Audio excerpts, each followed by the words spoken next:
Welcome back to the Growing Kindness podcast. Today's conversation is a tender one. It's a story deeply rooted in love and loss, and it's a beautiful way to remind us all that love continues to grow even after everything changes.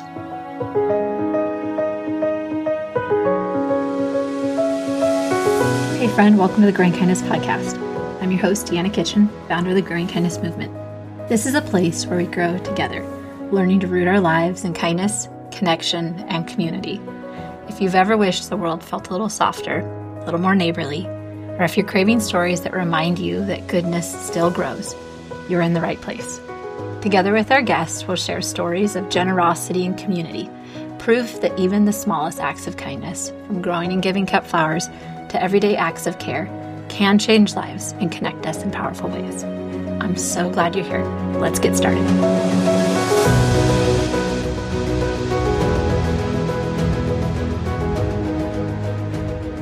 This season is made possible by Heirloom Roses, our Season 2 sponsor. We're deeply grateful for their generosity that helps carry the Growing Kindness mission forward and makes these stories possible. So today I am joined by Growing Kindness Ambassador, Olivia Sharp, and she's going to be sharing her story with us. As you listen today, I want you to just take a minute and slow down with us, to be reminded of the quiet ways that kindness works and love continues to grow. So, Olivia, thank you so much for being here with us today. Would you just start out by sharing a little bit about who you are and where you're from? Yeah. Hi. Like she said, my name is Olivia. I am 32 years old. I live in Ripley, West Virginia. I've lived here my whole life. My husband, Josh, and I, we'll be married for 9 years this year in May. We have 2 beautiful babies. Our first is Liam. He is our angel. He's in heaven, and you'll hear me talk about him today. And our daughter, Lucy, she's 2. She's a very, very silly, sweet 2-year-old. We love her very much. Her smile can brighten up any room, no matter what. So she's wonderful. We're very blessed to have her. I'm a radiation therapist. That's what I do for a living, which is I provide radiation treatment to patients who are battling cancer. And that is what I've done it'll be 11 years this year. I love what I do very much. It's a very humbling and very rewarding field to work in. I can only begin to imagine. Thank goodness for nurses and therapists like you who care and nurture so beautifully. Thank you. Well, Olivia, you mentioned Liam, and really it seems like your story with flowers maybe begins alongside of his story. Can you introduce us to him and share a little bit more about his story? Gosh, on July 18th of 2022, I was 28 weeks pregnant with Liam. This was actually our second pregnancy. My first pregnancy, I actually had a miscarriage. Not very many people know that. It was a very, very precious gift being able to be pregnant with Liam for us. It was a normal Monday morning. I got up, I got ready for work, kissed my husband goodbye. He hadn't gotten up for his day yet. I have to go to work a little bit earlier than he does. And I left my house and started driving to work. I have about a 30-minute drive to work from where I live. And on my way there, an impaired driver came across the median on the interstate and hit me head on at 70 miles per hour. That is really when my world was turned upside down. I think that God works in such wild ways that you just can't even imagine. Just from that point, I remember everything. I was awake for all of it. I remember it in vivid detail, but I was helped out of the car. The 2 guys that helped me out of the car, they didn't let me look back at my car, which I'm very glad for, because to be honest, I still haven't been able to look at pictures of my car. They helped me to the side of the road, and obviously traffic was stopped at that point. And there's actually a nurse that was behind the accident that stopped and came out and helped me until EMS got there. I was able to call my husband, and usually he primarily works from home. But that day he was actually traveling for work. So by the time I had left, he was actually up already, or was getting up. And so usually if he wasn't working out of town, he probably wouldn't have answered the phone. because his phone would be on silent, but he was awake and he saw my call. And I was trying to remain calm and explain what had happened because I knew he would have to come to me. And anyways, he finally got there as I was being evaluated by EMS, and I was then taken to the hospital where after some time, they were able to evaluate me and determine that I had a placental abruption from the impact of the accident. And so Liam was gone. It was awful. And I feel like that is very much a disservice to just say that it's awful, but there really aren't any words to describe how awful that was. You are praying that everything is okay because you just have no control, literally none. You're hoping that when they're telling you there are no fetal heart tones, that they're wrong. It was a nightmare. So it was determined that I would need to have an emergency C-section to deliver Liam, and knowing that he wouldn't be alive when that occurred. And also it was determined that I was at the borderline of going into what's called DIC, which is disseminated intravascular coagulation, which is I had abnormal clotting factors in my blood to where I was essentially bleeding uncontrollably. And that can go really bad really quickly if it's not under control. And it was because of the abruption itself. So that was another thing. And I didn't quite understand how severe that was. Because really at that point I was just really numb for everything that was going on, apart from just being in shock and just utter disbelief. So that was another layer to it, that not only was Liam gone, but my life was at risk too. They were prepared to life flight me to another hospital.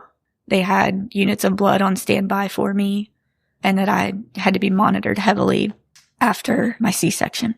Like I said, God works in ways that I'll never be able to understand. I know that there were people and nurses in particular there that day that were meant to help me. Because the only thing that I could say when I was being prepared for surgery, when they were asking me, the OB that was going to be performing my surgery, when he was asking me questions about things that I wanted, and the only thing that I could tell him was that I'm not supposed to be here yet. And thankfully for the angels in that room, and by angels I mean the nurses, they helped me make the best decisions for me and for my husband. And really one of those was being awake and not being put under for the surgery itself. So that way we could see Liam in that moment if we wanted to. And so I think that was it was a much needed thing for us. While it was terrible, it's a memory that I'll never forget, in a good way and in a bad way, if that makes any sense. But yeah, that is a little bit, a very condensed version of Liam's journey into heaven, I like to say. I am very thankful for my family and our support system that my husband Josh and I have. Just everybody that rallied around us. Even we live in a small town where really everybody knows everybody. And sometimes a lot of people say living in a small town isn't the best. For us, we don't feel that way at all. We had our community support us. We had people that I'd never even met pray for us and send us messages and cards. I have a box that has Liam's name on it. It's an engraved wooden box, and we kept every card that anybody sent us. They filled our dining room table for the longest time, just as reminders that we felt loved and supported and cared for. And I've truly I felt God's presence in a different way from after the accident. And that was really one of those ways I've never felt. I don't know how to describe it other than feeling and knowing that people were praying for us and trying and wanting to help us in any way that they could. Even though I don't want to say there's nothing you can do, but really there's nothing you can do. There's nothing anyone can do. But prayer matters, and letting people know that you care about them matters. And I've never felt like that before. And it was very eye-opening for me, and it changed me. It changed my faith. It changed a lot of things in my life. And I try to really remember that when I'm having a hard day, which happens a lot. But I try to remember things like that, and just knowing that God's still working, and because of that, we can have hope. Thank you so much for trusting your story with us, Olivia, to be reminded that there is so much beauty in the way that we can show up and care for people, and just seeing them and remembering them and letting them know that we see them and the experience that they're navigating through. Liam's story, it's a lot. We're still in that grief. We'll never be out of that. I remember feeling like just how stuck I felt. And some days I still feel that way. I'll be honest about that. I really don't think that'll ever change. I think that you just learn to carry it a little differently. Unfortunately, apart from losing Liam, there were a lot of things that, Josh and I had to do that no 29-year-olds should have to do. We had to plan a funeral. I didn't know how to plan a funeral. We had to decide where we wanted Liam to be laid to rest, which meant we also needed to choose where we wanted to be laid to rest so that we could be next to our son. Who even thinks about that? Definitely not me. We had a lot of decisions that we had to make. Unfortunately, another layer to this story is there was a legal side of this. The person that hit me had several drugs in his system. So there were things to be done with that. One of the struggles that we had was that the person was originally charged with DUI causing death against Liam. And unfortunately, with the way the code for that particular law or charge was written, it did not specify what a person was, meaning that it did not, basically meaning that Liam was not considered a person. So imagine losing your son and then being told from a legal and justice standpoint that he's not recognized as a person in that car. I would be lying if I said I didn't have survivor's guilt in that moment, because if I weren't here, then maybe, he would have been punished to a much larger extent. But one of the positive things that did come from that, and I try to find the positives in any kind of situation that I'm in, as hard as that can be sometimes, because if I don't, you can really sit in some really bad thoughts. That's not the way I want to live my life. I want to do everything and anything that I can to make my son proud, because I know he's watching me all the time, and that gives me a lot of peace. But it's also a reminder that you have to pick yourself up and you have to keep going and you have to do good things and move forward. But one of the things that came out of this is that Josh and I were able to work with our local members of the House of Delegates to get the law changed and to get the language changed. And it's now known as Liam's Law. So the language includes an embryo or fetus as a distinct person in a vehicle when something like this happens, because unfortunately it'll happen. And so now no other parent should have to hear that their child isn't considered a person like that. So again, Liam's story will hopefully help other people that we may never even meet, but just no one should ever have to hear that. So I'm very proud of that. As you were navigating this season of loss, what helped you to carry forward? What helped you to move forward in that time? Goodness. My husband and I, we both started going to therapy. We tried to do it together, and we both realized that wasn't going to be as helpful for us to do it together. I think to be honest, it was too painful for us to do, because we both want to protect each other all the time.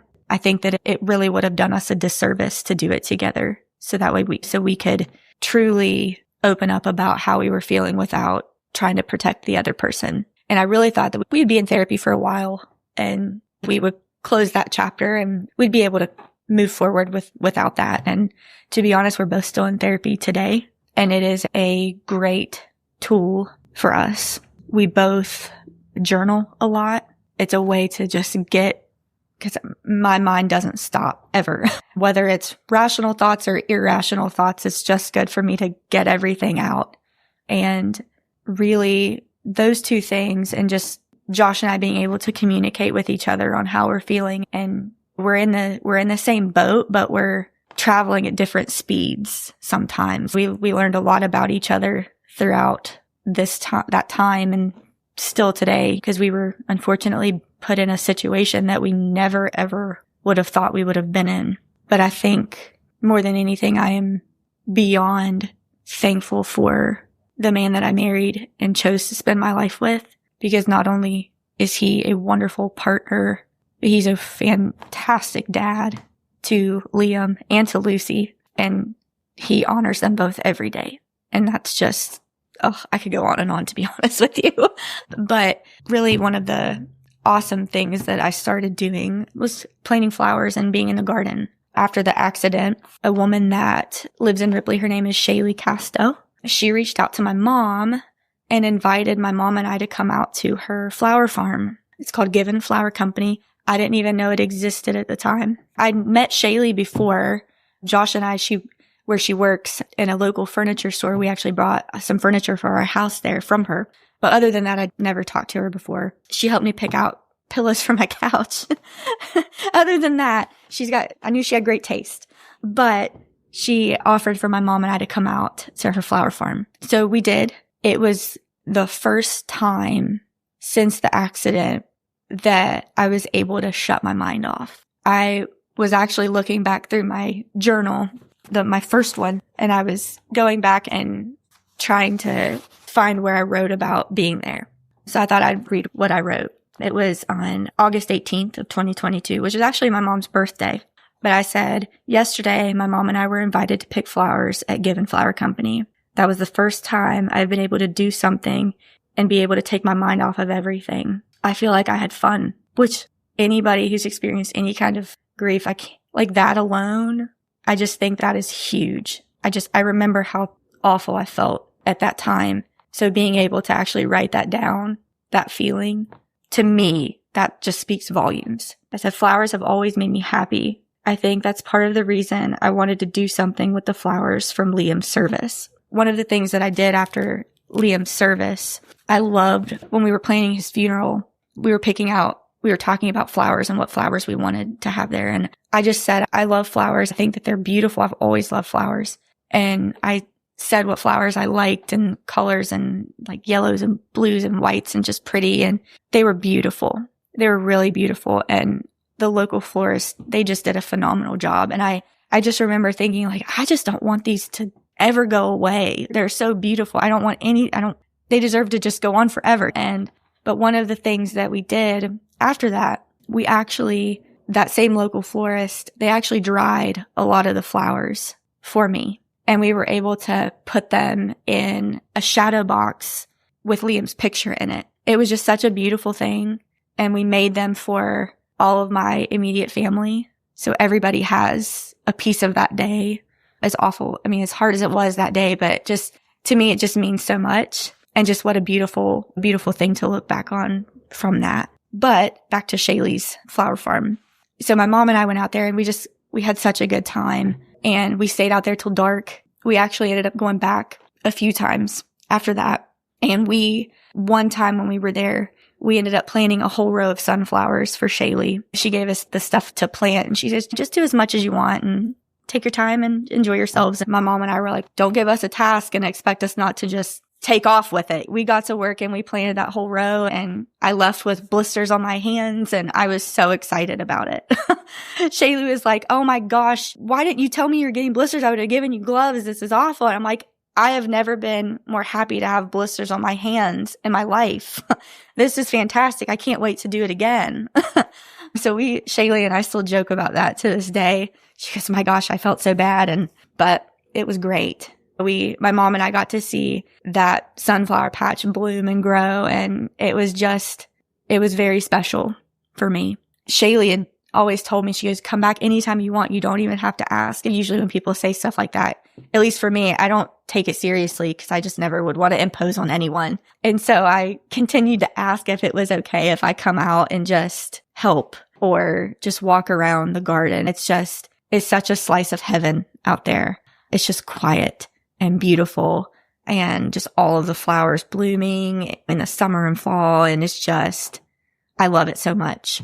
That was really like one of the first times that I felt welcomed somewhere, no questions asked. I just think that's such a beautiful thing, feeling like you're not imposing on somebody, you're not a burden on someone. Shaylee and all the flower girls, they just welcomed me with open arms and it's just it's been wonderful. And they're just an inspiring group of women. And I love it. I love it so much. And I go out there as much as I can and just get to help out and be a part of that beautiful place. And Shaylee even ended up, I didn't know she was doing this, but she actually had a sign made for Liam that she puts up wherever the sunflower patch is, because it tends to move around just because of the birds. She tries to put it in different places to keep him safe, but she had a sign made for Liam for the sunflower patch. And I think I sent you a picture of it, but I write Shaylee a card every year at the end of flower season, and I like to make a donation to the flower farm in honor of Liam. I just think that it's so important. I feel like Shaylee saved me in a little bit of a way in her garden and everything that she does. She's just the kindest person you'll ever meet. You don't meet many people like that, I feel like. She is so special. You mentioned that Shaylee invited you and your mom to come to the garden. Did Shaylee understand? I'm assuming because it was a small town. Did Shaylee know what was going on in your life and your circumstance at that point? And that was what moved her to invite you into the garden. Wow. I have goosebumps. Perhaps maybe because I don't realize the opportunity that we have before us sometimes, that we can offer people rest in our space. And that's so beautiful. It comes back to that piece that you were saying about knowing that people see you and see where you're at, and reaching out to you in that. And the fact that she knew that and she offered what she had, which is giving you space where you could grieve and heal and just process everything that's been happening. That is very impactful. Yes, it is. I just really feel like there's no other way to put it other than she saved me a little bit. And there have been times where I am having a really hard day and I just need to go do something, get out, go do something. And a lot of times I'll feel like I don't necessarily have a place to go, but I know that I can go there and just be outside and it's just quiet, because I feel like my mind is so loud. And there's something about being in the garden that just brings it down a notch. There's something good about getting your hands dirty and disconnecting a little bit. I feel like I'm somebody who's on my phone probably way too much, but it's a beautiful place, and getting to know the other flower girls and listening to their stories. It's amazing. You never know what somebody else is going through. And that's even these sweet girls that are the flower girls. I say a lot of them are in high school, but the things that they've had to go through in their lives, being so young and how strong they are. And it's humbling for me.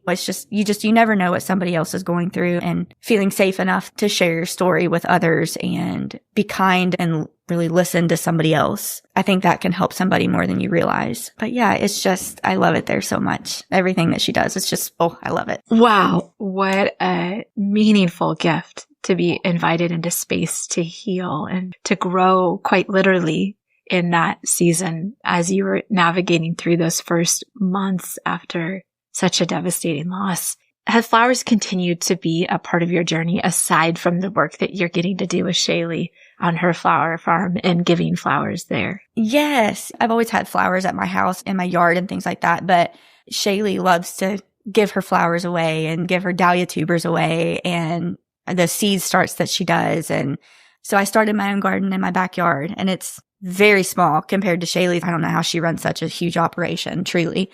But when I can't get out to the flower farm, I love to go outside in the evenings and cut some flowers. I think, again, that's just a few minutes to just stop. And I feel like I have a very hard time doing that. That's just something that's so helpful for me.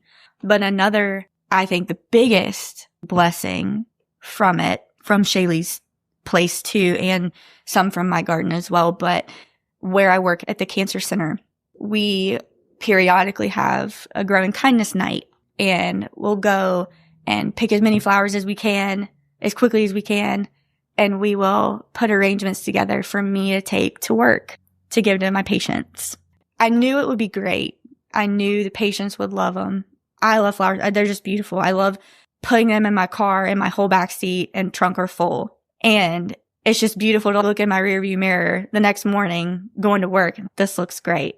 But my coworkers love them, it really warms my heart to just bring some joy that way. We take them all out and we put them up on the desks and arrange them all. And then we get to I want to give this one to this patient. With those who don't know much about radiation, we see our patients every day for anywhere from one treatment to 40 plus treatments. That's a lot. You get to know people on a deeper level than you would in other fields of medicine. So again, you get to know people a little bit and try to just make someone's day better. And so getting to give these to our patients and explain a little bit about the Growing Kindness Project and how special it is, I can't even begin to tell you how wonderful it is to give these away and how much joy it brings to our patients. I've had patients look at me and say that they've never been given flowers before.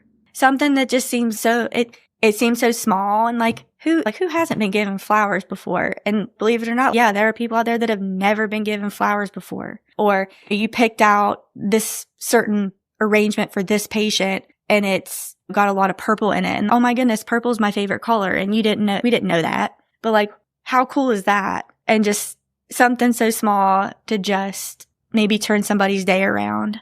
Or just in patients that have cried, just being so thankful and appreciative, and maybe they're having a bad day for a million different reasons that we know nothing about, and just a little bit of brightness there. It's been such a blessing, and I can't wait for flower season every year just because we get to do that again. It is hard to put to words, the feeling, isn't it?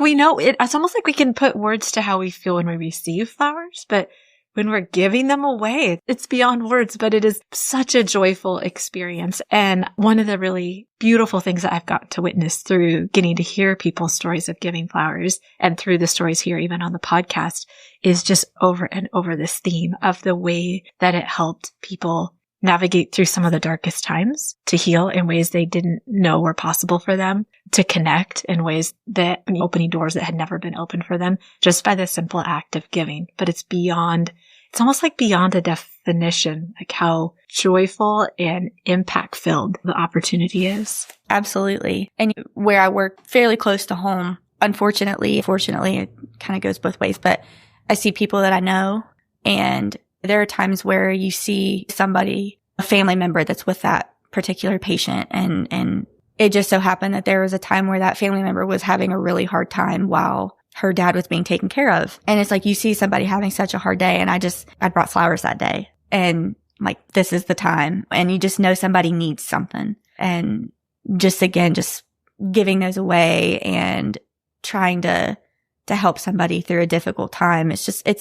It seems like something so small, but it has such a huge impact. I love it so much. It's just a very beautiful thing to try to brighten someone's day. I could not agree more. I think one thing that I would love to ask you, if it's okay, Olivia, I think so many of us often wonder, how can we help when somebody is going through a traumatic loss or a loss? What is one thing that you wish people maybe understood, or even a piece of advice that you could give us so that we could better support people who are navigating through a similar experience? I really think checking on somebody, just sending that text message or making that call.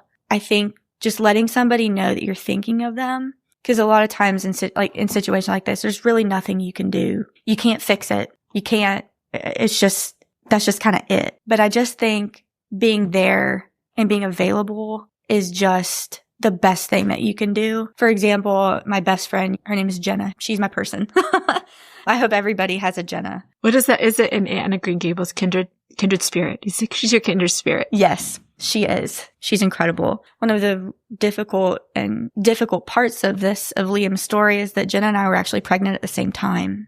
Quinn is Jenna's daughter, and she's incredible. But Quinn is actually a couple weeks behind Liam in age. So it was a very difficult time for us to navigate a lot of aspects of our friendship, and being there for her while she's in this wonderful season of bringing a baby into this world. And I'm now on the opposite end of that spectrum, the polar opposite. And one of the things that she did that was always just helpful, we would talk a lot, obviously, but there were times when she didn't really know what to say. And because what can you say? But she would just send me a text message with just a heart. And that was it. And I would send one back. But I just think knowing that somebody is thinking of you and they may not know just what to say, putting myself in her shoes, you don't want to say anything that makes it worse or brings up something that you're trying to not think about. But just sending that just little love note that she's there. So I just think being there for somebody and just letting them know that you're thinking of them and that you're praying for them. And I think it matters. Before the accident, I was always somebody that I would never want to hurt someone's feelings or bring up something that, like, kind of like I just said, something that somebody may not want to think about right now, or if they're having a hard time. Like, you never want to make anything worse. But being on the other side of that and being the one receiving those messages from other people, like, it matters. And it does help. It really does. And it's important. Thank you for sharing that with us. What a powerful tool to be reminded that it really is so simple as simply letting people know that you're thinking about them. So, Olivia, I normally wrap up our conversations with the same question, which is, what's one small thing that someone has once done for you that still stays with you today? And I think you just shared that exact experience for you. So what a beautiful reminder to us all that it really is as simple as sending a tiny little, even just a little heart to someone to let them know they are seen and they are remembered in whatever season and experience they're walking through. Thank you so much for sharing all of your story and your heart with us here today. I hope that everyone listening can leave this remembering that love can continue to grow even through some of the hardest experiences. Thank you for letting me hear your story. Thank you for letting me share your story. I know that takes a big leap of vulnerability to put it out, but I think that it is going to have such a positive impact. There's either going to be people who are going through, who are in a season of loss, who need to hear this with your maybe one step ahead of them in navigating through, or maybe there's someone who has someone in their life who's experiencing a loss who needs to just know how to be there and support them. And I think that this will be a really powerful tool for just giving people. I think we all need to hear that it's not about doing it right. It's just about showing up. Just show up and just let people know you. I love that thought. It's honestly, I'm sitting here thinking, I'm like, there's so many people who I don't know what to say to. But just to say, I'm just thinking of you is enough. That's enough. It really is. With that, it really taught me a lot because, like I said, how many times have you watched somebody else go through, like you just said, somebody's going through something and I'm a fixer. You're my husband. He's the fixer in our relationship. Oh, yeah. Yes. I'm the feeler. Yeah. He's the fixer. I want to know, you tell me the problem. I'm going to try to work it out.